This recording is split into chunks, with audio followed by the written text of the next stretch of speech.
Phone ভাই ভাই খোলা যাবে না, এটা দেশের বাইরে থেকে পাঠাইছে ইনটেক ফোন।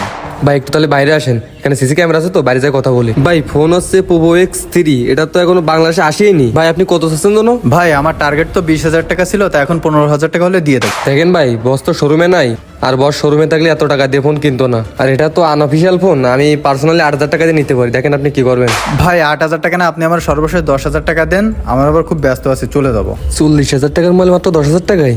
উরি আল্লাহ, এ তো বসের কাছে মিনিমাম 20-25 টাকা দেওয়া যাবে। যাক, এ তো 15,000 টাকা ধান্দা আছে। ঠিক আছে ভাই, তাহলে আমি নিচ্ছি। ভাই এই যে টাকা নেন।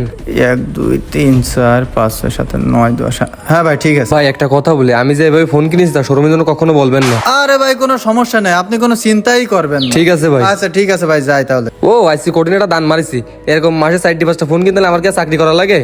তুই ফোনটা 25,000 টাকা দিয়ে কিনিসনি, কিনছিলি 10,000 টাকা দিয়ে। আমার কাছে 15,000 টাকা দিয়ে ব্যবসা করতে চাইছিলি, এখন আমার